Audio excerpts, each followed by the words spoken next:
Welcome റഹ്മാനാണ്. Immunity video സീരീസിൽ ഈ video antigen antibody റിയാക്ഷനെ പറ്റി. ഇതിലെ ഫസ്റ്റ് വീഡിയോ ആണ്. പാർട്ട് 1 എന്ന് നമുക്ക് പറയാം. നമ്മളിവിടെ ഇപ്പോൾ general features of antigen antibody reactions പറയും and different types of antigen antibody reactions പറയും. ആൻഡ് ഈ ടൈപ്സ് എല്ലാം നമുക്ക് ഒറ്റൊരു വീഡിയോയിൽ പറയാൻ പറ്റില്ല. We will talk about precipitation reactions അതിൽ വരുന്നതാണ് പ്രസിപ്പിറ്റേഷൻ. അതിനെ പറ്റിയായിരിക്കും ഈ വീഡിയോയിൽ നമ്മൾ പറയാം. അപ്പോൾ ഈ ആന്റിജൻ എന്ന് പറഞ്ഞാൽ എന്താണ്? ആന്റിജൻ എന്ന് പറഞ്ഞു കഴിഞ്ഞാൽ നമ്മുടെ ശരീരത്തിൽ നിന്ന് ആന്റിബോഡി ഉണ്ടാക്കാൻ പറ്റുന്ന ഒരു സബ്സ്റ്റൻസിനെയാണ് നമ്മൾ, അല്ലെങ്കിൽ ഒരു സംഭവത്തെയാണ് നമ്മൾ ആന്റി എന്ന് പറയാ. സപ്പോസ് ഇത് ഒരു ആന്റിജൻ ആണ് എന്ന് വിചാരിക്കുക. ആൻഡ് ദിസ് ആന്റിജൻ അങ്ങനെ വരച്ചു. And this can be A particulate antigen ആണ്. പർട്ടിക്കുലേറ്റ് ആന്റിജൻ എന്ന് പറഞ്ഞാൽ ദാറ്റ് ഈസ് ഇൻസോലുബിൾ ആയിട്ടുള്ള ആന്റിജനെയാണ് പർട്ടിക്കുലേറ്റ് ആന്റിജൻ എന്ന് പറയാം. ഇറ്റ് ക്യാൻ ബി ഒരു ബാക്ടീരിയൽ സെൽ ആകാം, അല്ലെങ്കിൽ വൈറൽ പാർട്ടിക്കിൾ ആകാം, ഓർ അതർ സെൽസ്, ഓർ അല്ലെങ്കിൽ ആന്റിജൻ ക്യാൻ ബി സോലുബിൾ ആയിട്ടുള്ള ആന്റിജൻസ് ഉണ്ട്. സോലുബിൾ ആന്റിജൻസ് ഉദാഹരണത്തിന് പ്രോട്ടീൻ ആകാം, ഗ്ലൈക്കോപ്രോട്ടീൻ ആകാം, ഗ്ലൈക്കോലിപ്പിഡ് ആകാം, nucleo protein, anything which are soluble. അങ്ങനത്തെ ആന്റിജനും ഉണ്ട്. ബിക്കോസ് ഓഫ് ദിസ് ആന്റിജൻ നമ്മുടെ ശരീരത്തിൽ ഒരു ആന്റിബോഡി ഉണ്ടാകുന്നു. ആന്റിബോഡിയെ പറ്റി നമ്മൾ പഠിച്ചതാണ്. ആന്റിബോഡിയെ മറ്റൊരു പേര് ഇമ്മ്യൂണോഗ്ലോബുലിൻ എന്നാണ് നമ്മൾ വിളിക്കുക. ഇമ്മ്യൂണോഗ്ലോബുലിൻ ഉണ്ടാകാം. ആൻഡ് ഇത് ഒരു ഗ്ലൈക്കോപ്രോട്ടീൻ ആണ്. And this is A glycoprotein. അതിന്റെ സ്ട്രക്ചർ പഠിച്ചിട്ടുണ്ട്. പ്ലാസ്മയിൽ സസ്പെൻഡഡ് ആയിട്ട് ബ്ലഡ് സ്ട്രീമിൽ സോലുബിൾ ഫോമിൽ കണ്ടെന്നാണ് ഈ ഗ്ലൈക്കോപ്രോട്ടീൻ. അതിന്റെ സ്ട്രക്ചർ നമ്മൾ വരച്ചത് ഇങ്ങനെ വൈ ഷേപ്പ് ഉള്ള സ്ട്രക്ചറാണ്. ഇങ്ങനെ ഉള്ള സംഭവങ്ങളെ പറ്റി നമ്മൾ പറഞ്ഞു. ആൻഡ് ഈ ആന്റിബോഡിയാണ് ഹ്യൂമറൽ ഇമ്മ്യൂണിറ്റിയുടെ പ്രധാനപ്പെട്ട സംഭവം എന്ന് പറയുന്നത് ആന്റിബോഡിയാണ്. ഈ ആന്റിജനും ദിസ് ആന്റിജൻ, ഇത് ആന്റിബോഡിയാണ്. ആൻഡ് നമ്മൾ ഒരു ആന്റിജൻ വരയ്ക്കുകയാണെങ്കിൽ ആൻഡ് ഈ ആന്റിബോഡിയും തമ്മിൽ ഇന്ററാക്ട് ചെയ്യുകയാണെങ്കിൽ ആന്റിബോഡി ഇവിടെ ഒട്ടിച്ചേരുക എന്ന് വിചാരിക്കുക. ഇന്ററാക്ട് ചെയ്യുന്നതിന് ഇതിനെയാണ് നമ്മൾ antigen antibody interactions or reactions എന്ന് നമ്മൾ പറയുന്നത്. അപ്പോൾ ഈ ആന്റിജനും ആന്റിബോഡിയും തമ്മിൽ ബൈൻഡ് ചെയ്യുന്നത് രണ്ട് സ്ഥലങ്ങളിൽ വെച്ചാകാം. സാധാരണ രീതിയിൽ ഇത് ബൈൻഡ് ചെയ്യുന്നത് നമ്മുടെ ശരീരത്തിനകത്ത് വെച്ച് തന്നെയാകാം, ഇൻസൈഡ് അവർ ബോഡി. അതെപ്പോഴാണ്? അത് ഇൻഫെക്ഷൻസ് ഒക്കെ ഉള്ളപ്പോഴായിരിക്കാം. അപ്പോൾ രണ്ടും കൂടി ബൈൻഡ് ചെയ്ത് കഴിഞ്ഞാൽ ഇമ്മ്യൂൺ കോംപ്ലക്സ് ഫോം ചെയ്യും. ഇമ്മ്യൂൺ കോംപ്ലക്സ് ഉണ്ടായി, അപ്പോൾ കോംപ്ലിമെന്റ് സിസ്റ്റം ആക്ടിവേഷൻ നടക്കുന്നു. പിന്നെന്തൊക്കെ നടക്കും? ഓപ്സണൈസേഷൻ നടക്കും. മെംബ്രെയിൻ അറ്റാക്ക് കോംപ്ലക്സ് ഉണ്ടായി, ബാക്ടീരിയ ആണെങ്കിൽ അതിനെയൊക്കെ കൊല്ലുന്നു, അല്ലെ? അപ്പോൾ നമ്മുടെ ശരീരത്തിൽ പല സംഭവങ്ങൾ ഉണ്ടാകും. ഹൈപ്പർ സെൻസിറ്റിവിറ്റി ഉണ്ടാകാം, അല്ലെങ്കിൽ നമുക്ക് ചിലപ്പോൾ ഇമ്മ്യൂണിറ്റി കിട്ടാം അതിനെതിരെ, അല്ലെങ്കിൽ ചിലപ്പോൾ ഓട്ടോ ഇമ്മ്യൂൺ ഡിസോർഡേഴ്സ് ആയിരിക്കും ഉണ്ടാകുക, അല്ലെങ്കിൽ ചില അസുഖങ്ങൾ, പാത്തോളജിക്കൽ സ്റ്റേറ്റ്സ് ഒക്കെയാണ് ശരീരത്തിൽ വെച്ച് ഈ ആന്റിജൻ ആന്റിബോഡി റിയാക്ഷൻസ് നടന്നു കഴിഞ്ഞാൽ നമുക്ക് ഉണ്ടാവുക. പക്ഷേ ഇത് നമ്മൾ പുറത്തെടുക്കുകയാണെന്ന് വിചാരിക്കുക. ഈ ആന്റിജനോ ആന്റിബോഡിയൊക്കെ നമ്മൾ പുറത്തെടുത്തിട്ട് ഒരു ലാബിൽ നമ്മൾ ടെസ്റ്റ് ചെയ്യുകയാണെങ്കിൽ, ബൈൻഡ് ചെയ്യുന്ന ശരീരത്തിന്റെ പുറത്ത് ആണെങ്കിൽ, ഇൻവിട്രോ ആണെങ്കിൽ, അതിനെ നമ്മൾ വിളിക്കുക സിറോളജിക്കൽ റിയാക്ഷൻസ് എന്നാണ്. സിറോളജിക്കൽ റിയാക്ഷൻസ് എന്നാണ്. നമ്മൾ ഇവിടെ ആന്റിജൻ ആന്റിബോഡി റിയാക്ഷൻസ് ഒക്കെ, നമ്മൾ പ്രസിപ്പിറ്റേഷൻ റിയാക്ഷൻ എല്ലാം പറയുന്നത് ഈ സിറോളജിക്കൽ റിയാക്ഷൻസ് പറയാൻ വേണ്ടിയിട്ടാണ്. ലാബിൽ വെച്ച് ടെസ്റ്റ് ചെയ്യുമ്പോൾ എന്തൊക്കെ സംഭവിക്കുന്നു എന്ന് പറയാൻ വേണ്ടിയിട്ടാണ് നമ്മൾ ഇത് പറയാം. മറ്റേത് പറയുകയാണെങ്കിൽ നമ്മൾ ഹൈപ്പർ സെൻസിറ്റിവിറ്റിയെ പറ്റി പറയും, ഇമ്മ്യൂൺ കോംപ്ലക്സ് കോംപ്ലിമെന്റ് ആക്ടിവേഷനെ പറ്റിയൊക്കെ ആയിരിക്കും പറയും. അപ്പോൾ അതുകൊണ്ട് എന്താ ഗുണം എന്ന് വെച്ചാൽ നമുക്ക് ഏത് ആന്റിജനാണ് ശരീരത്തിലുള്ളത് കണ്ടുപിടിക്കാം. ആന്റിബോഡി ഏതാണെന്ന് നമുക്ക് ഉണ്ടോ ഇല്ലയോ എന്ന് കണ്ടുപിടിക്കാം. അപ്പോൾ നമുക്ക് diagnosis, stage of disease, response, ഒരു മരുന്നിനുള്ള റെസ്പോൺസ് കണ്ടുപിടിക്കാം, ഓട്ടോ ഇമ്മ്യൂൺ ഡിസോർഡേഴ്സ് കണ്ടുപിടിക്കാം. This aids in diagnosis and ട്രീറ്റ്മെന്റിന് ഇത് സഹായിക്കും. അതുകൊണ്ടാണ് നമ്മൾ ഇത് പഠിക്കുന്നത്. അപ്പോൾ നമുക്ക് ആദ്യം ഇതിന്റെ ജനറൽ ഫീച്ചേഴ്സ്, ഈ ആന്റിജൻ ആന്റിബോഡി റിയാക്ഷന്റെ ജനറൽ ഫീച്ചേഴ്സ് ഒന്ന് നോക്കി പോകാം. ആന്റിജൻ ആന്റിബോഡി റിയാക്ഷന്റെ ആദ്യത്തെ ഫീച്ചർ ഈ എൻറ്റയർ മോളിക്യൂൾ റിയാക്ട് ചെയ്യുന്നു എന്നുള്ളതാണ് നമ്മൾ പറഞ്ഞത്. കംപ്ലീറ്റ് ആയിട്ട് ആന്റിജനും ആന്റിബോഡിയും തമ്മിൽ റിയാക്ട് ചെയ്യുന്നുണ്ട്. രണ്ടാമത്തെ പോയിന്റ് നമ്മൾ പറയുന്നത് ഈ എൻറ്റയർ മോളിക്യൂൾ തമ്മിൽ റിയാക്ട് ചെയ്യുന്നുണ്ട് എങ്കിലും ഈ കോമ്പിനേഷൻ നടക്കുന്നത് ഓൺലി അറ്റ് സർഫസിൽ വെച്ച് മാത്രമാണ് നടക്കുന്നത് എന്നുള്ളത്. ആൻഡ് മൂന്നാമത്തെ പോയിന്റ് നമ്മൾ ഈ പറയുന്നത് സർഫസിൽ എല്ലാ ഭാഗവും, ആന്റിജന്റെ എല്ലാ ഭാഗവും, ആന്റിബോഡിയുടെ എല്ലാ ഭാഗവും ഇൻവോൾവ് അല്ല എന്നുള്ളതാണ്. ആന്റിബോഡിയും ആയിട്ട് ഒട്ടിച്ചേരുന്ന ആന്റിജന്റെ ആ പ്രത്യേക ഭാഗം, അതിനെ നമ്മൾ വിളിക്കുക എപ്പിറ്റോം എന്നാണ് വിളിക്കുക, അല്ലെങ്കിൽ ആന്റിജനിക് ഡിറ്റർമിനന്റ് എന്നും നമുക്കതിനെ വിളിക്കാം. എങ്കിലും നമ്മൾ എപ്പിറ്റോം എന്നാണ് സാധാരണ പറയാ. ആൻഡ് ഈ എപ്പിറ്റോമിൽ ഇത് ആന്റിജൻ ആണ്, ആൻഡ് ഇതാണ് ഒരു എപ്പിറ്റോം എന്ന് വിചാരിക്കുക. ആൻഡ് ഇവിടെ വന്ന് ആന്റിബോഡി വന്ന് ഒട്ടിച്ചേരുകയാണെങ്കിൽ, ആന്റിബോഡിയുടെ ഈ ഭാഗം വന്ന് ഒട്ടിച്ചേരുകയാണെങ്കിൽ, ആൻഡ് ഈ ആന്റിബോഡിയുടെ ഈ ഭാഗത്തെ നമ്മൾ വിളിക്കുക പാരാടോപ്പ് എന്നാണ് വിളിക്കുക. പാരാടോപ്പ്. ആന്റിജൻ ആന്റിബോഡി റിയാക്ഷൻ എന്ന് നമ്മൾ പറയുന്നത് it is between epitope of the antigen and paratope of the antibody. ആന്റിബോഡിയുടെ പാരാടോപ്പും ആന്റിജന്റെ എപ്പിടോപ്പും തമ്മിലുള്ള ഇന്ററാക്ഷൻ ആണ് ഈ ആന്റിജൻ ആന്റിബോഡി റിയാക്ഷൻ. പക്ഷെ എങ്കിലും എൻറ്റയർ മോളിക്യൂൾ മോളിക്യൂൾസിൽ അതിന്റെ ഫലമുള്ളതുകൊണ്ടാണ് എൻ്റർ മോളിക്യൂൾ റിയാക്ട് ചെയ്യുന്നത് പറഞ്ഞത്. പക്ഷെ നടക്കുന്നത് സർഫസിൽ വെച്ചാണ്, സർഫസിലാണ് നടക്കുന്നതെന്ന് പറഞ്ഞു. ഇനി അടുത്ത പ്രത്യേകത, നാലാമത്തെ പ്രത്യേകത എന്ന് പറയുന്നത് ദിസ് ഇന്ററാക്ഷൻ ഈസ് സ്പെസിഫിക് ആണ്, or specificity is very important. ഒരു പ്രത്യേക ആന്റിബോഡിക്ക് ഇതൊരു ആന്റിബോഡി ആണെന്ന് വിചാരിക്കുക. ഓക്കെ, ഇത് ഒരു ആന്റിബോഡി ആണെന്ന് വിചാരിക്കുക. ഇവിടെ ഒരു ആന്റിജൻ ഉണ്ട്, ഇവിടെ ഒരു ആന്റിജൻ ഉണ്ട് എന്ന് വിചാരിക്കുക. ഓക്കെ, ഇത് എ ആന്റിജൻ ആണ്, ഇത് ബി ആന്റിജൻ ആണെന്ന് വിചാരിക്കുക. ഈ ആന്റിബോഡിക്ക് ഇവിടെ മാത്രമേ ഇന്ററാക്ട് ചെയ്യാൻ പറ്റുള്ളൂ, ഇവിടെ ഇന്ററാക്ട് ചെയ്യാൻ പറ്റണം എന്നില്ല. സോ ഒരു ആന്റിബോഡിക്ക് ഒരു പ്രത്യേക ആന്റിജന്റെ പ്രത്യേക എപ്പിറ്റോപ്പിൽ മാത്രമാണ് ഒട്ടിച്ചേരാൻ പറ്റുക. So an antigen combines with its homologous antibody. So അപ്പൊ ഇതിനെ നമ്മൾ ഈ ആന്റിജന്റെ ഹോമോലോഗസ് ആന്റിബോഡി ആണെന്ന് പറയാം, അല്ലെങ്കിൽ ഈ ആന്റിബോഡിയുടെ ഹോമോലോഗസ് ആന്റിജൻ ആണെന്ന് പറയാം. Okay, and also vice versa, തിരിച്ചും അങ്ങോട്ടും ഇങ്ങോട്ടും അത്രേ പറ്റുള്ളൂ. സോ ഇറ്റ് ഈസ് സ്പെസിഫിക് ആണ്.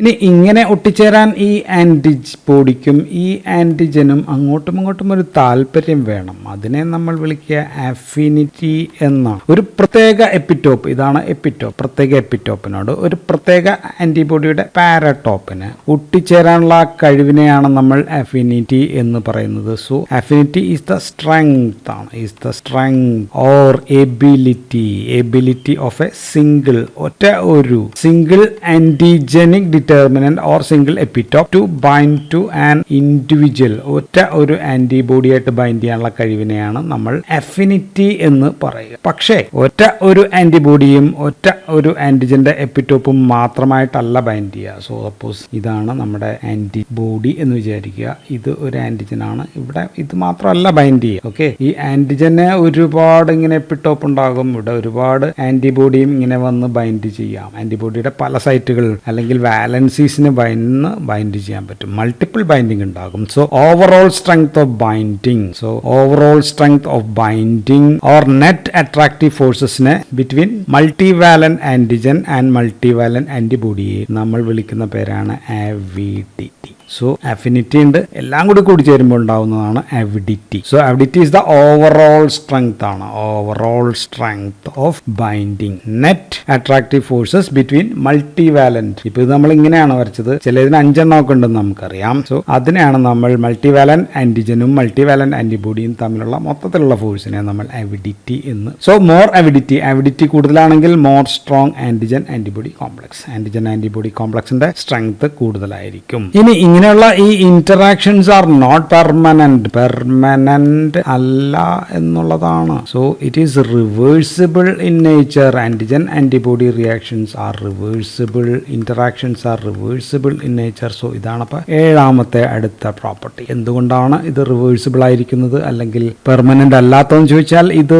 കോവാലന്റ് ലിങ്കേജസ് അല്ല എന്നുള്ളതാണ്, നോൺ കോവാലന്റ് ആണ്. റിയാക്ഷൻസ് എല്ലാം നോൺ കോവാലന്റ് ആണ്. സോ ഏതൊക്കെയാണ് non covalent? Chemical bondings like ഏതൊക്കെയാണ്? ഹൈഡ്രജൻ ബോണ്ടിങ് ആകാം, അല്ലെങ്കിൽ ഇലക്ട്രോസ്റ്റാറ്റിക് ബോണ്ടിങ് ആകാം, അല്ലെങ്കിൽ വാണ്ടർ വാൾസ് ഫോഴ്സസ് മൂലമായിരിക്കാം, അല്ലെങ്കിൽ ഈവൻ ഹൈഡ്രോഫോബിക് ഇന്ററാക്ഷൻസ് ആയിരിക്കാം. സോ ഇങ്ങനെയൊക്കെയുള്ള ഇന്ററാക്ഷൻസ് നമുക്കറിയാം, ആദ്യം ബലമില്ല, പക്ഷെ മൊത്തത്തിൽ എല്ലാം കൂടി സ്ട്രോങ് ആകും. Okay, so because non covalent these are reversible in nature, അല്ലെങ്കിൽ ഇന്ററാക്ഷൻസ് ആർ നോട്ട് പെർമനന്റ് എന്ന് പറയാം. ഇനി ഈ ഇന്ററാക്ഷൻ ഇങ്ങനെ നടക്കണമെങ്കിൽ പ്രത്യേക ഇലക്ട്രോലൈറ്റ്സിന്റെ സാന്നിധ്യം വേണ്ടി വരും, സ്പെസിഫിക് ആയിട്ടുള്ള pH വേണ്ടി വരും, സ്പെസിഫിക് ആയിട്ടുള്ള ടെമ്പറേച്ചർ ഒക്കെ വേണമെങ്കിൽ മാത്രമേ ഇങ്ങനെയുള്ള ഇന്ററാക്ഷൻസ് നടക്കൂ. 9ാമത്തെ പോയിന്റ്, ഇനി ഇങ്ങനെ ആന്റിജൻ ആന്റിബോഡി ഇന്ററാക്ട് ചെയ്യുന്നത് മൂലം ഈ ആന്റിജനും ഈ ആന്റിബോഡി അങ്ങോട്ട് നശിച്ചു പോകുന്നുണ്ടോ എന്ന് ചോദിച്ചു കഴിഞ്ഞാൽ there is no denaturation. രണ്ടും നശിച്ചു പോകുന്നില്ല, ഡീനാച്ചുറേഷൻ സംഭവിക്കുന്നില്ല, രണ്ടിന്റെയും ഡീനാച്ചുറേഷൻ സംഭവിക്കുന്നില്ല എന്ന് പറയാം. ഇനി നമ്മൾ 10ാമത്തെ പോയിന്റ് ആണ് ആന്റിജൻ ആന്റിബോഡി അല്ലെങ്കിൽ ആന്റിബോഡി. നമ്മൾ പഠിച്ചതാണ്. യൂഷ്വലി ആന്റിബോഡി എല്ലാം നമ്മൾ വരയ്ക്കുക ബൈവാലന്റ് എന്നാണ് നമ്മൾ പറയാ. പക്ഷെ എന്ന് വെച്ചാൽ 2 പാരടോപ്പ് ഉണ്ട് എന്നാണ് അർത്ഥം. പക്ഷെ ദിസ് ക്യാൻ ബി മൾട്ടിവാലന്റ് ആണ്. ഉദാഹരണത്തിന് IgA എന്ന് പറയുന്നതിന് 2 ഉണ്ടാകാം, 4 ഉണ്ടാകാം, 6 ഉണ്ടാകാം.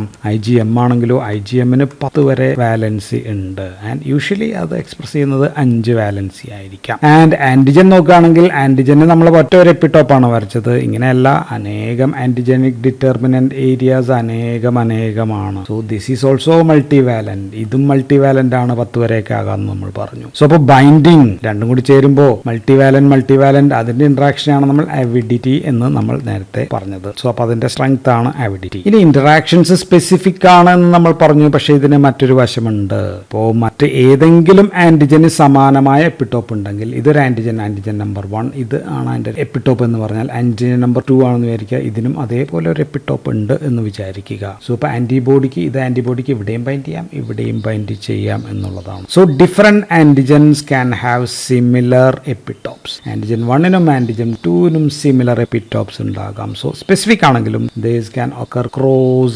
reactions ഉണ്ടാകാം. അതിനെ നമ്മൾ ക്രോസ് റിയാക്ടിവിറ്റി എന്ന് പറയും. സോ ഇതാണ് അടുത്ത point. So that is ability of antibody which can combine with more than 1 epitope of different antigen. ഇതുമായിട്ടും ബൈൻഡ് ചെയ്യാവുന്ന capacity. So cross reactivity is another property. ഈ ക്രോസ് റിയാക്ടിവിറ്റി വെച്ച് നമ്മൾ ചില കാര്യങ്ങൾ നമ്മൾ ചെയ്തിട്ടുണ്ട്. ഉദാഹരണത്തിന് കൗപോക്സ് വൈറസിന്റെ അല്ലെങ്കിൽ വാക്സീനിയ വൈറസ് എന്ന് പറയാം. വാക്സീനിയ വൈറസ് ഉപയോഗിച്ചിട്ടാണ് നമ്മൾ സ്മോൾ പോക്സ് അല്ലെങ്കിൽ അത് നമ്മൾ വേരിയോളയാണ്. വേരിയോള വൈറസിനെ തടയാനായിട്ട് നമ്മൾ ഉപയോഗിക്കുന്നത് ഏതാ? Cowpox vaccine. കൗപോക്സിന്റെ വെച്ചിട്ടാണ് നമ്മൾ. സോ എന്തുകൊണ്ടാണ്? രണ്ടിന്റെയും എപ്പിടോപ്പ് സിമിലർ ആണ്. ഇനി നമ്മൾ വേറെ എക്സാമ്പിൾ പറയുകയാണെങ്കിൽ Streptococcus pyogenes express cell wall proteins called as M antigens. അങ്ങനെയുള്ള ആന്റിജൻസ് എക്സ്പ്രസ് ചെയ്യുന്നുണ്ട്. സോ നമ്മുടെ ശരീരം അപ്പോൾ എന്ത് ചെയ്യും? നമ്മുടെ ശരീരം ഇതിനെതിരെ ആന്റിബോഡി ഉണ്ടാക്കും. സോ അപ്പോൾ നമ്മളുടെ ഈ ആന്റിബോഡി നമ്മുടെ സ്കെലിറ്റൽ മസിൽസ് അല്ലെങ്കിൽ മയോകാർഡിയം ഇങ്ങനെയൊക്കെയുള്ള അവയ്ക്കെതിരെ പ്രവർത്തിക്കുന്നത് because of this cross reactivity മൂലമാണ്. So that is due to streptococcus pyogenes. സോ നമുക്ക് serological antigen antibody reactions, antibody serological എന്ന് വെച്ചാൽ ലാബിൽ ചെയ്യാനായിട്ട് ഇന്ററാക്ഷൻ ലാബ് ടെസ്റ്റിന് വേണ്ടി നമുക്ക് ആന്റിജൻ ആന്റിബോഡി റിയാക്ഷൻസ് ആണ് നമ്മൾ പറയുന്നത്. സോ ഇത് പറഞ്ഞു കഴിഞ്ഞാൽ നമുക്ക് വിവിധ രീതിയിൽ പറയാം, ഒരു 10 15 ഒക്കെ തരാക്കി പറയാം. ആൻഡ് ഏറ്റവും important one is precipitation reactions ആണ് ഒരെണ്ണം. രണ്ടാമത്തത് അഗ്ലൂട്ടിനേഷൻ റിയാക്ഷൻ ആണ് രണ്ടാമത്തത്. പിന്നെ ഉള്ളത് കോംപ്ലിമെന്റ് ഫിക്സേഷൻ ടെസ്റ്റുകൾ ഉണ്ട്. ദെൻ നാലാമത്തത് ന്യൂട്രലൈസേഷൻ. ഇനിയെല്ലാം നമുക്ക് അഡീഷണൽ ഓർ ന്യൂവർ മെത്തേഡ്സ് അങ്ങനെയൊക്കെ പറഞ്ഞ് പറയാവുന്നത് ഇപ്പോൾ എൻസൈംഡ് ലിങ്ക്ഡ് ഇമ്മ്യൂണോസോർബന്റ് അല്ലെങ്കിൽ എലീസ എന്ന് നമ്മൾ വിളിക്കും. എലീസ EIA എന്നും പറയാം. ദെൻ ഇമ്മ്യൂണോ ഫ്ലോറസൻസ് ഉണ്ട്, ഇമ്മ്യൂണോ ഫ്ലൂറസൻസ് ഉണ്ട്. Then flow cytometry, western blot അത് കേട്ടിട്ടുണ്ടാകും, western blot. Then radio immuno assay RIA എന്ന് പറയും. കെമിലൂമിനിസൻസ് അസേ എന്ന് പറയുന്ന അസേ ഉണ്ട്. ഇമ്മ്യൂണോ ക്രോമാറ്റോഗ്രാഫി ഉണ്ട്. ദെൻ ഇമ്മ്യൂൺ ബ്ലോട്ടിംഗ് നമ്മൾ നേരത്തെ പറഞ്ഞു. അങ്ങനെയൊക്കെയുള്ള സംഭവങ്ങൾ. സോ എല്ലാം കൂടി ചേർത്തൊരു 10 12 ഒക്കെ ആയിട്ട് നമുക്ക് പറയാം. പക്ഷേ ഇതിനകത്ത് ഏറ്റവും ഇമ്പോർട്ടൻ്റ് എന്ന് പറയുന്നത് കൂടുതൽ പഠിക്കാനുള്ളത് ഏറ്റവും പ്രധാനപ്പെട്ട നമ്മൾ പഠിക്കുന്നത് ആദ്യത്തെ ഇതാണ്, 4 എണ്ണമാണ്. ആൻഡ് പ്രെസിപ്പിറ്റേഷൻ ആണ് നമ്മൾ ഈ വീഡിയോയിൽ പറയാം. ബാക്കിയൊക്കെ നമുക്ക് അടുത്ത വീഡിയോയിലായിട്ട് പുറകെ പറയാം. ഇനി ഈ പ്രെസിപ്പിറ്റേഷൻ ആൻഡ് അഗ്ലൂട്ടിനേഷൻ ഒക്കെ പറയുന്നതിന് മുമ്പ് ഇതിന്റെ ഒരു ബേസ് ആയിട്ടുള്ള ഒരു തിയറി ഉണ്ട്. ആ തിയറി നമുക്കൊന്ന് പറയണം. അതാണ് മറാക്സ് ലാറ്റിസ് ഹൈപ്പോത്തിസിസ് എന്ന് പറയുന്നത്. ഇത് ബോത്ത് പ്രെസിപ്പിറ്റേഷനും അഗ്ലൂട്ടിനേഷനും രണ്ടിനും ബാധകമാണ്. സോ ഈ ആന്റിജനും ആന്റിബോഡിയും ഒട്ടിച്ചേർന്ന് ഒരു വലിയ മാക്രോമോളിക്യൂൾ, സാധാരണ രീതിയിൽ ആന്റിജൻ നമുക്ക് കാണാൻ പറ്റില്ല, ആന്റിബോഡി നമുക്ക് കാണാൻ പറ്റില്ല. ഒരു വലിയ മാക്രോമോളിക്യൂൾ, ഒരു വലിയ സ്ട്രക്ചർ പോലെ നേരിട്ട് കണ്ണുകൊണ്ട് കാണാവുന്ന ഒരു സംഭവം ഉണ്ടാകുന്നതിനെയാണ് നമ്മൾ ലാറ്റിസ് എന്ന് പറയാം. ലാറ്റിസ് എന്ന് പറഞ്ഞാൽ അർത്ഥം നെവർ എൻഡിങ് സ്ട്രക്ചർ എന്നാണ്. വലുതായി കൊണ്ടേയിരിക്കാം. സോ ഇത് ഉണ്ടാവുന്നതിന് ചില കണ്ടീഷൻസ് ഉണ്ട്. ഇപ്പൊ നമ്മളൊരു 3 ടെസ്റ്റ് ട്യൂബ് എടുക്കാന്നായിരിക്കാം. ടെസ്റ്റ് ട്യൂബോ സ്ലൈഡോ വട്ടവർ ഇറ്റ് മേ ബി. ഇതൊരു ടെസ്റ്റ് ട്യൂബാണ്, ഇത് ഒരു ടെസ്റ്റ് ട്യൂബാണ്, ആൻഡ് ഇത് വേറൊരു ടെസ്റ്റ് ട്യൂബ് നമ്മൾ എടുത്തു എന്ന് നമ്മൾ വിചാരിക്കുക. ആൻഡ് ഇതിനകത്ത് ആന്റിജനും ആന്റിബോഡിയാണ് എടുക്കുക. സോ ഇത് ആന്റിജൻ ആണെന്ന് വിചാരിക്കുക. സോ ഇതിനകത്തൊരു ലാറ്റിസ് ഉണ്ടാവണമെങ്കിൽ ഇവ തമ്മിലൊരു പ്രത്യേക പ്രൊപ്പോർഷൻ, ഞാൻ ഉപയോഗിക്കുന്ന വാക്ക് പ്രൊപ്പോർഷൻ ആണ്. പ്രൊപ്പോർഷൻ ഇഫ് എടുത്ത ആന്റിജനേക്കാൾ, സോ ഇവിടെ ഇതിനകത്ത് ആന്റിജൻ ഉണ്ട്. ഓക്കെ, ഇഫ് ആന്റിബോഡി എന്ന് പറയുമ്പോൾ ഇങ്ങനെയാണ് ആന്റിബോഡി വൈ പോലെ ഇരിക്കും. ആൻഡ് ഇതിനകത്ത് ആന്റിബോഡി കൂടുതലാണെങ്കിൽ, ഇഫ് ആന്റിബോഡി എക്സസ് ആണെങ്കിൽ ഇവിടെ there is no lattice formation. ഇവിടെ ഒരു ലാറ്റിസ് ഫോർമേഷൻ ഇല്ല, നോ ലാറ്റിസ് ഫോർമേഷൻ എന്ന് പറയാം. ആൻഡ് എടുത്ത ആന്റിജന്റെ അളവ് കൂടുതലാണെങ്കിലോ, ഇവിടെ ആന്റിബോഡിക്ക് പകരം ഇവിടെ ആന്റിജന്റെ അളവാണ് കൂടുതൽ, ധാരാളം ആന്റിജൻ ഉണ്ട് എങ്കിൽ, ദാറ്റ് ഈസ് ആന്റിജൻ എക്സസ് ആണെങ്കിൽ, സോ അപ്പോഴും there is is no lattice formation. ഇപ്പോഴും ലാറ്റിസ് ഫോർമേഷൻ ഇല്ല. But if proportion of antigen to antibody, ആന്റിബോഡിയുടെ അളവും ഇപ്പൊ 4 ഞാൻ വരച്ചു, ആന്റിജൻ 4 ഉണ്ടെന്ന് വിചാരിക്കുക. ഓക്കെ, സോ ഈ പ്രൊപ്പോർഷൻ എന്നാണ് ഞാൻ പറഞ്ഞത്. Proportion of antigen antibody equal number എന്നല്ല. പ്രൊപ്പോർഷൻ എന്ന് ഞാൻ പറയുന്നതിന് കാരണം എന്ന് വെച്ചാൽ ബിക്കോസ് ദർ ഇസ് വാലൻസിയുടെ പ്രശ്നമുണ്ട്. ആന്റിബോഡിയുടെയും ആന്റിജൻ വാലൻസി മൾട്ടി വാലന്റ് ഒക്കെ ആകുമ്പോഴത്തേക്കുള്ള പ്രശ്നമാണ്. So valency of antigen and antibody are equal. അതിനെയാണ് നമ്മൾ സെയിം പ്രൊപ്പോർഷൻ എന്ന് പറയാം. സോ ഈ proportion is equal then there is, അപ്പോൾ ഇവിടെ ഒരു ലാറ്റിസ് ഫോർമേഷൻ ഉണ്ടാകും. And if antibody is excess, ഈ കേസിൽ ആന്റിബോഡി ഈസ് എക്സസ് ആണെങ്കിൽ ഈ കേസിനെ നമ്മൾ വിളിക്കുക പ്രോസോൺ എന്നാണ് വിളിക്കുക. So it is in the prozone ആണ്. ആൻഡ് ഇഫ് ആന്റിജൻ, ഇവിടെ ആന്റിബോഡി, ഇത് ആന്റിബോഡിയാണ്, ആന്റിജൻ ആണ് കൂടുതലെങ്കിൽ, എക്സസ് ആണെങ്കിൽ നമ്മൾ ഇതിനെ വിളിക്കുക പോസ്റ്റ് സോൺ എന്ന് വിളിക്കും. ഇവിടെയും ലാറ്റിസ് ഫോർമേഷൻ ഇല്ല. But if they are in equal proportion, അപ്പം നമ്മൾ വിളിക്കുക സോൺ ഓഫ് ഇക്വലൻസ് എന്ന് പറയും. സോ ആന്റിജൻ ആന്റിബോഡി റിയാക്ഷനിൽ ഒരു ലാറ്റിസ് ഫോർമേഷൻ അല്ലെങ്കിൽ ഒരു പ്രസിപ്പിറ്റേഷനോ അഗ്ലൂട്ടിനേഷനോ ഒക്കെ സംഭവിക്കണമെങ്കിൽ they have to be in equal proportion or they have to be in zone of equivalence. So അപ്പോൾ നമ്മൾ ഇങ്ങനെയും ഒരു പടം നിങ്ങൾക്ക് ബുക്കുകളിൽ കാണാം. സോ ഇവിടെയാണ് ലാറ്റിസ് ഫോർമേഷൻ, ഇവിടെ ലാറ്റിസ് ഇല്ല, ഇവിടെയും ലാറ്റിസ് ഇല്ല. ഇനി ഈ പ്രസിപ്പിറ്റേഷൻ റിയാക്ഷനും അഗ്ലൂട്ടിനേഷൻ റിയാക്ഷൻ, സോ 2 തരം റിയാക്ഷൻ ആണ്. തമ്മിലുള്ള പ്രധാനപ്പെട്ട വ്യത്യാസം is based on their solubility ആണ്. Solubility of what? Solubility of antigen.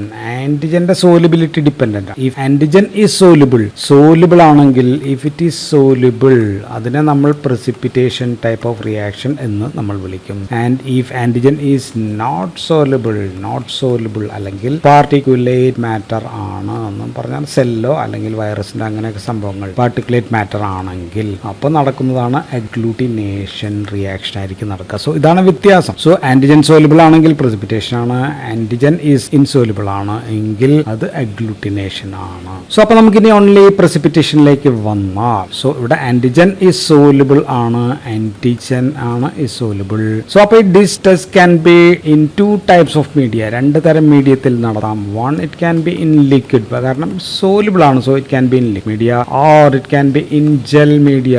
Gel എന്ന് വെച്ചാൽ semi liquid or semi solid type ആണ്. Okay, so precipitation can be in 2 media, liquid media and also in gel media. ഇനി liquid മീഡിയയിലെ ടെസ്റ്റുകൾ പറഞ്ഞാൽ, so when soluble antigen reacts with antibody in liquid media, നമ്മൾ soluble ആയിട്ടുള്ള antigen ആണ്, antigen ഇതിനകത്തുണ്ട്, soluble ആണെന്ന് വിചാരിക്കുക. And if it's reacts with antibody, ഇത് വൈ പോലെ വായിക്കണം, വൈ കഴിഞ്ഞാൽ റിംഗ് ഈസ് ഫോംഡ്, ഇവിടെ ഒരു റിംഗ് ഫോം ചെയ്യുന്നു. Ring is formed in between the antigen and antibody. ഇത് ആന്റിജൻ ആണ്, ഇത് ആന്റിബോഡി ആണ്. ഒരു റിംഗ് ഫോം ചെയ്യുന്നു. At the zone of equivalence ഒരു റിംഗ് ഫോം ചെയ്യുന്നു. And this is called as ring test എന്ന് പറയുന്നത് ഇതാണ്. So first test in liquid media, precipitation liquid മീഡിയയിലെ റിംഗ് ടെസ്റ്റ് ആണ്. റിംഗ് ടെസ്റ്റിന് എക്സാമ്പിൾ ഏതാണെന്ന് ചോദിച്ചു കഴിഞ്ഞാൽ, എക്സാമ്പിൾ ഈസ് ഒന്ന് സ്ട്രെപ്റ്റോകോക്കൽ ആണ്. സ്ട്രെപ്റ്റോകോക്കൽ ലാൻസ്ഫീൽഡ് ഗ്രൂപ്പിംഗ് നമ്മളത് സ്ട്രെപ്റ്റോകോക്കസിൽ പറഞ്ഞിട്ടുണ്ട്. That is beta haemolytic streptococcus ചെയ്യുന്നതാണ് ഇത്, ഈ ടെസ്റ്റ് എന്ന് പറയും. മറ്റൊരു ടെസ്റ്റ് ഇതൊരു എക്സാമ്പിൾ ആണ്. രണ്ടാമത്തെ ഒരു എക്സാമ്പിൾ എന്ന് പറയുന്നത് എസ്കോളീസ് തെർമോ റിംഗ് പ്രസിപ്പിറ്റേഷൻ ആണ്. തെർമോ റിംഗ് പ്രസിപ്പിറ്റേഷൻ അല്ലെങ്കിൽ എസ്കോളീസ് തെർമോ പ്രസിപ്പിറ്റേഷൻ, റിംഗ് പ്രസിപ്പിറ്റേഷൻ വേണ്ട, തെർമോ പ്രസിപ്പിറ്റേഷൻ ആണ്. ആൻഡ് ഇത് ചെയ്യുന്ന എവിടെയാണ്? ഇത് ചെയ്യുന്നത് ബാസില്ലസ് ആന്ത്രാസിസിലാണ് നമ്മൾ ടെസ്റ്റ് ചെയ്യുന്നത്. ഇനി ആന്റിജൻ ആന്റിബോഡി റിയാക്ട് ചെയ്തിട്ട് ഉണ്ടാകുന്നത് ഇതേപോലെ ഒരു റിംഗ് അല്ല എന്ന് വിചാരിക്കുക. സപ്പോസ് ഞാൻ വീണ്ടും വരയ്ക്കാം. ടെസ്റ്റ് ട്യൂബ് ആണ് വരയ്ക്കുന്നത്. ഇത് ആന്റിജൻ ആണ്, ഇത് ആന്റിബോഡി ആണ് എന്ന് വിചാരിക്കുക. ഇവിടെ ഒരു റിംഗ് അല്ല, പകരം ചില ഫ്ലോക്യൂൾസ് ഇങ്ങനെ കിടക്കുകയാണ്. ഫ്ലോക്യൂൾസ് ആണെങ്കിൽ സസ്പെൻഡഡ് പാർട്ടിക്കിൾസ് ആണ്, അല്ലെങ്കിൽ ഫ്ലോട്ട്സ് അവിടെ ഫ്ലോട്ട് ചെയ്തുകൊണ്ടിരിക്കുകയാണെങ്കിൽ ഇതിനെ നമ്മൾ വിളിക്കുക ഫ്ലോക്കുലേഷൻ ടെസ്റ്റ് എന്ന് വിളിക്കും. So these are flocculation test. So liquid മീഡിയയിലെ precipitation ടെസ്റ്റിൽ രണ്ടാമത്തേത് ആണ് ഫ്ലോക്കുലേഷൻ. ആദ്യത്തേത് റിംഗ് ടെസ്റ്റ് ആണെങ്കിൽ ഇത് രണ്ടാമത്തേത് ഫ്ലോക്കുലേഷൻ ടെസ്റ്റ് ആണ്. ആൻഡ് ഇത് 2 ടൈപ്പ് ഉണ്ട്. അത് എവിടെയാണ് ചെയ്യുന്നത് എന്നനുസരിച്ചിട്ടാണ് നമ്മൾ പറയാ. If it is done on the slide, ഒരു സ്ലൈഡിലാണ് നമ്മൾ ഇത് ചെയ്യുന്നതെങ്കിൽ that is called as slide flocculation test എന്ന് വിളിക്കും. And if it is done on the test tube, ഇതേപോലെയാണെങ്കിൽ നമ്മൾ പറയാ ട്യൂബ് ഫ്ലോക്കുലേഷൻ ടെസ്റ്റ് ടെസ്റ്റ് എന്ന് വിളിക്കും. സോ ഈ വരച്ചത് ട്യൂബ് ഫ്ലോക്കുലേഷൻ ആണ്. ഇത് സ്ലൈഡിലാണ് ഇങ്ങനെ പൊങ്ങി കിടക്കുന്നത്. Okay, flocculation test. ഇപ്പോൾ സ്ലൈഡ് ഫ്ലോക്കുലേഷൻ ടെസ്റ്റിന്റെ എക്സാമ്പിൾ ഏറ്റവും important famous is VDRL test ആണ്. VDRL ടെസ്റ്റ് നമ്മൾ എവിടെയാണ് ചെയ്യുന്നത്? ട്രിപ്പനീമ പാലിഡം ഫോർ സിഫിലിസിനാണ് ചെയ്യുന്നത്. ട്യൂബിൽ ചെയ്യുന്നതും നമ്മൾ ട്രിപ്പനീമ പാലിഡത്തിൽ തന്നെയാണ്, സിഫിലിസിൽ തന്നെയാണ്. ആ ടെസ്റ്റിന്റെ പേര് എന്തായിരുന്നു? KAHN കാൻ ടെസ്റ്റ് എന്നാണ് നമ്മൾ പറഞ്ഞത്. സോ ഇത്രയും പ്രസിപ്പിറ്റേഷൻ റിയാക്ഷൻ ലിക്വിഡ് മീഡിയയിലാണെന്ന് പറഞ്ഞത്. അപ്പൊ ഇനി നമുക്ക് പറയേണ്ടത് ജെൽ മീഡിയയിലെ പറയണം. അപ്പൊ നമുക്ക് ജെൽ പറയാം. ജെൽ നമ്മൾ പറയുന്നത് പ്രസിപ്പിറ്റേഷനിൽ തന്നെയാണ്. ഇവിടെ ആന്റിജൻ ഈസ് സോലുബിൾ തന്നെയാണ്, സെയിം ആണ്. ദെൻ പക്ഷേ മീഡിയം ഈസ് ജെൽ മീഡിയത്തിലാണെന്ന് മാത്രമേ ഉള്ളൂ. Gel can be of 2 types. ഒന്ന് 1 ഡയമെൻഷൻ ആണ്. 1 ഡയമെൻഷൻ എന്ന് പറഞ്ഞു കഴിഞ്ഞാൽ nothing, it is done on the test ട്യൂബിലാണ് ചെയ്യുന്നതെന്നാണ്. ഇപ്പൊ ടെസ്റ്റ് ട്യൂബിൽ ചെയ്യുന്നത് 1 ഡയമെൻഷൻ ആണ്. അപ്പൊ രണ്ടാമത്തെ എന്തായിരിക്കും? 2 ഡയമെൻഷൻ ആയിരിക്കും. 2 ഡയമെൻഷൻ എന്ന് പറയുമ്പോൾ ടെസ്റ്റ് ട്യൂബിൽ അല്ലാതെ പിന്നെ എവിടെ ആയിരിക്കും ചെയ്യുക? നമുക്ക് സ്ലൈഡിൽ ചെയ്യാം. സോ ഇതൊരു സ്ലൈഡിലാണെങ്കിൽ സ്ലൈഡ് ചെയ്യാം. ഇത് ടെസ്റ്റ് ട്യൂബിലായിരിക്കും ചെയ്യുക. അതാണ് വ്യത്യാസം. ആൻഡ് ഇനി ഇതിൽ തന്നെ 2 വ്യത്യാസങ്ങളുണ്ട്. 1 and 2 രണ്ടിലും ഒരേപോലെ നമുക്ക് എഴുതാവുന്നതാണ്. 1 is single diffusion and second is double diffusion. ഇവിടെയും സിംഗിൾ ഡിഫ്യൂഷൻ ഉണ്ട്, ഡബിൾ ഡിഫ്യൂഷൻ ഉണ്ട്. ആൻഡ് ഇവിടെ എടുക്കുന്നത് ജെൽ ഉണ്ടാക്കാൻ നമ്മൾ ഉപയോഗിക്കുന്നത് 1% അഗാറോസ് എന്ന് പറയുന്ന സംഭവമാണ് നമ്മൾ എടുക്കുക. അഗാറോസ് ജെല്ലാണ് നമ്മൾ യൂസ് ചെയ്യുന്നത്. സിംഗിൾ ഡിഫ്യൂഷൻ എന്ന് പറഞ്ഞു കഴിഞ്ഞാൽ ഓൺലി ആന്റിജൻ ആണ് മൂവ് ചെയ്യുന്നത്, മൂവ്സ് ടുവേർഡ്സ് ആന്റിബോഡിയുടെ അടുത്തേക്ക് ആന്റിജൻ മൂവ് ചെയ്യുന്നു.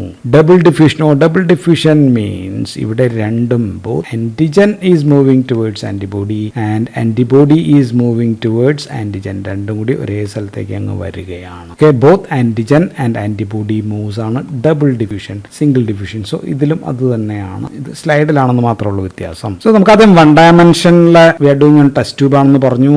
ആൻഡ് ഇതിനകത്ത് സിംഗിൾ ഡിഫ്യൂഷൻ ഉണ്ടെന്ന് പറഞ്ഞു. Single diffusion means antigen is moving ആണ്. ആന്റിജൻ ആണ് മൂവ് ചെയ്യുന്നത്, ആന്റിബോഡിയുടെ അടുത്തേക്ക് മൂവ് ചെയ്യുന്നു. ആൻഡ് ഇതിന് എക്സാമ്പിൾ ഈസ് ഓഡിൻ ടെസ്റ്റ് ആണ്, അല്ലെങ്കിൽ ഓഡിൻ പ്രൊസീജിയർ ആണ്. So antigen is moving. And if it can B both antigen and antibody moving ചെയ്യുന്നതിനെ നമ്മൾ ഡബിൾ ഡിഫ്യൂഷൻ എന്ന് വിളിക്കും. ഇതിന്റെ example is Oakley FUL full Thorpe test ആണ് ഇതിന്റെ example. Oakley full Thorpe test is 1 dimension ആണ്, പക്ഷെ ഡബിൾ ഡിഫ്യൂഷൻ ആണ്. ഓഡിൻ ടെസ്റ്റ് ഈസ് 1 ഡയമെൻഷൻ തന്നെയാണ്, പക്ഷെ സിംഗിൾ ഡിഫ്യൂഷൻ. ഇനി 2 ഡയമെൻഷൻ പറഞ്ഞു കഴിഞ്ഞാൽ 2 ഡയമെൻഷൻ എന്ന് പറഞ്ഞാൽ സ്ലൈഡിലാണ് നടക്കുന്നതെന്ന് പറഞ്ഞു. And it can B single diffusion or can be double diffusion ആകാം. സിംഗിൾ ഡിഫ്യൂഷൻ നമ്മൾ മറ്റൊരു പേര് പറയുന്നത് റേഡിയൽ ഇമ്മ്യൂണോ ഡിഫ്യൂഷൻ എന്നും നമ്മൾ സിംഗിൾ ഡിഫ്യൂഷനെ നമ്മൾ പറയും. സോ ഇവിടെ ആണ് സ്ലൈഡ് ഞാൻ വലുതായിട്ട് വരയ്ക്കാം. ഇവിടെ സ്ലൈഡിനകത്ത് നമ്മളുടെ അഗറിനകത്ത് സ്ലൈഡിന് ഇവിടെ ഇരിക്കുകയാണ്. ഇതിനകത്ത് അഗറുണ്ട്, അഗറിനകത്ത് ആന്റിബോഡി നമ്മുടെ കയ്യിലുണ്ട് എന്ന് കരുതാം. ആൻഡ് ഇതിനകത്ത് കുറച്ച് വെൽസ് ഉണ്ട്. സോ ഈ വെൽ കണ്ടെയ്നിങ് ആന്റിജൻ, ഇതിനകത്താണ് ആന്റിജൻ ഉള്ളത്. So antigen moves. ആന്റിജൻ ഇവിടെ നിന്ന് ഇങ്ങോട്ടേക്ക് ആന്റിബോഡി ഉള്ള ഭാഗത്തേക്ക് ഇങ്ങനെ അങ്ങ് മൂവ് ചെയ്യും. ഇത് വെല്ലാണ്, ഇത് ആന്റിജൻ ആണെങ്കിൽ ആന്റിജൻ ഇങ്ങനെ ആന്റിബോഡി ഉള്ള ഭാഗത്തേക്ക് ഇങ്ങനെ മൂവ് ചെയ്യുകയാണ്. മൂവ് ചെയ്ത് ഇവിടെ ചുറ്റും ആന്റിബോഡി ഉണ്ടെങ്കിൽ ഇവിടെ ആന്റിബോഡി റിയാക്ട് ചെയ്യും, ഇവിടെയൊക്കെ റിയാക്ട് ചെയ്യും എന്ന് നമുക്കറിയാം. So precipitation reaction forms A ring പോലെ, ഇങ്ങനെ റിംഗ് പോലെ ഫോം ചെയ്യും. സോ ഇതുമൂലമാണ് നമ്മൾ റേഡിയൽ ഇമ്മ്യൂണോ ഡിഫ്യൂഷൻ എന്ന് സിംഗിൾ ഡിഫ്യൂഷനെ നമ്മൾ വിളിക്കുക. സോ ഇവിടെ ഈ പ്രസിപ്പിറ്റേഷൻ നടക്കുന്ന ഇവിടുത്തെ റിയാക്ഷൻ വെച്ച് നോക്കിക്കഴിഞ്ഞാൽ ഇവിടെ കൂടുതലും ഇവിടെ കുറവാണെങ്കിൽ അതിൻ്റെ അർത്ഥം ഇവിടെ ആന്റിബോഡിയുടെ എമൗണ്ട് കൂടുതലാണെന്നാണ്. സോ അപ്പോൾ നമുക്ക് കുറച്ച് ഒരു കോൺസെൻട്രേഷൻ ഓഫ് ആന്റിജൻ ആന്റിബോഡി നമുക്ക് പറയാൻ പറ്റും. So we can say concentration of antigen and antibody നമുക്ക് പറയാൻ പറ്റും. ആൻഡ് ഇങ്ങനെ പറയുന്നതിന് നമ്മൾ പറയുന്നത് മാൻസീനി റിയാക്ഷൻ അല്ലെങ്കിൽ മാൻസീനി മെത്തേഡ് എന്നാണ് നമ്മൾ പറയാം. സോ റേഡിയൽ ഇമ്മ്യൂണോ ഡിഫ്യൂഷൻ നമുക്ക് മാൻസീനി മെത്തേഡ് ഉപയോഗിക്കാം. ഇനി ഇതിന്റെ ഡബിൾ ഡിഫ്യൂഷൻ നമ്മൾ പറഞ്ഞു കഴിഞ്ഞാൽ ഇവിടെ ബോത്ത് ആന്റിജൻ മൂവ് ചെയ്യുന്നുണ്ട്, ആന്റിബോഡിയും ബോത്ത് ആർ മൂവിങ് ആണ്.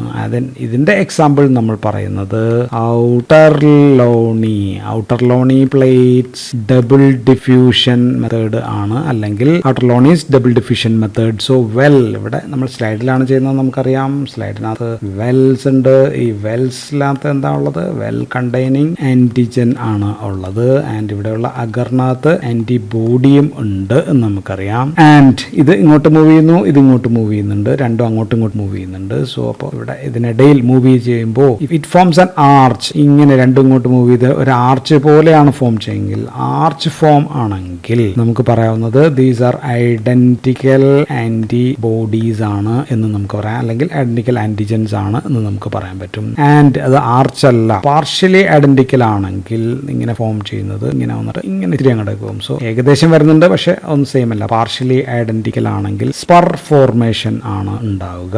And if it is known identical ആണെങ്കിൽ രണ്ടും അങ്ങോട്ടും ഇങ്ങോട്ടും മൂവ് ചെയ്യുന്നുണ്ട്. And this will form intersect ആണ്, അല്ലെങ്കിൽ ക്രോസ് ഓർ ഇന്റർസെക്ഷൻ, അല്ലെങ്കിൽ ഇന്റർസെക്ട് ആയിരിക്കും കിട്ടുക. ഇന്റർസെക്ടിങ് ലൈൻസ് ആയിരിക്കും നമുക്ക് കിട്ടുക. ആൻഡ് ഇത് നമ്മൾ ചെയ്യുന്ന ടെസ്റ്റ് എന്ന് പറയുന്നത് എലിക്സ് ജെൽ പ്രസിപ്പിറ്റേഷൻ ടെസ്റ്റ് എന്നാണ് നമ്മൾ പറയാ. ആൻഡ് ഇത് ചെയ്യുന്നത് Corynebacterium diphtheria, Corynebacterium ഡിഫ്തീരിയയിലാണ് നമ്മൾ ചെയ്യുക. ടെസ്റ്റ് ഫോർ ടോക്സിറ്റി ഇൻ ഡിഫ്തീരിയയ്ക്കാണ് നമ്മൾ ഇത് ചെയ്യുക. Ouchterlony's light division, double division test. ഈ ആന്റിജനും ആന്റിബോഡിയൊക്കെ ഇങ്ങനെ മൂവ് ചെയ്യാനായിട്ട് സമയമെടുക്കും, അതാണ് ഒരു പ്രശ്നം. സോ ഇതിനെ നമുക്കൊന്ന് സ്പീഡപ്പ് ചെയ്യണം. സ്പീഡപ്പ് ചെയ്യാൻ ഒരു ഇലക്ട്രിക് മീഡിയം കൊടുത്തു കഴിഞ്ഞാൽ ആന്റിജനും ആന്റിബോഡിയും തമ്മിൽ വേഗത്തിൽ റിയാക്ഷൻ നടക്കും. സോ ഇത് ആണ് ഇലക്ട്രോ ഇമ്മ്യൂണോ ഡിഫ്യൂഷൻ എന്ന് പറയുന്നത് ഇതാണ്. സോ ആന്റിജൻ എവിടെയാണ്? Antigen is in the well ആണ്. ആന്റിബോഡി എവിടെയാണ്? Antibody is added to the agar മീഡിയത്തിൽ. ഇവിടെ ഉണ്ട് ആന്റിബോഡി. ഇലക്ട്രിക് കറന്റ് അപ്ലൈ ചെയ്ത് കഴിഞ്ഞാൽ വേഗത്തിൽ കോംപ്ലക്സ് ഫോം ചെയ്യും. സോ ഇവിടെ antibody will move towards the antigen.